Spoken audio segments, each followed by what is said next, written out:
One of the things I love most about traveling the world as an angler is being able to see firsthand some great conservation efforts that are in place to help restore habitats, to help save species populations, and to help fight off invasive species, which all of these things have really culminated to a critical level in recent years.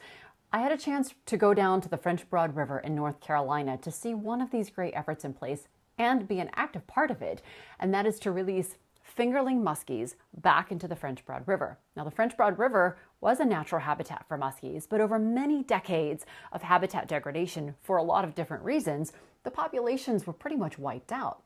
So this effort lets us reestablish some of these populations, and that combined with a lot of habitat restoration efforts around that to support that environment and that effort, the goal and the hope is that long term, we're going to reestablish those muskie populations in the French Broad River. Let's take a look.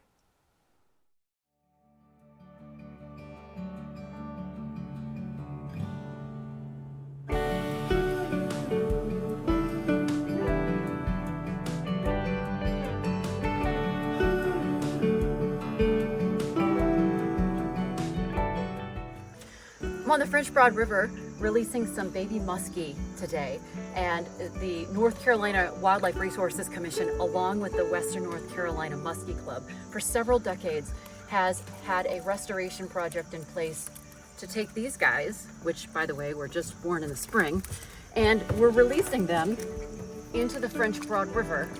Now this is only done once a year, so this opportunity to watch these beautiful creatures find new life back into the river is such an incredible opportunity to watch them go. You know, anglers will have muskie on their bucket list for a lifetime, and it is the fish of 10,000 casts. So they are hard to catch. They are pretty hardy fish. They're pretty aggressive fish, and look, even as babies, they got teeth. But to be able to give them restore the habitat here in the French Broad River with the muskie, look at them go. That's what we want to see, and that's bringing new life full circle for these guys.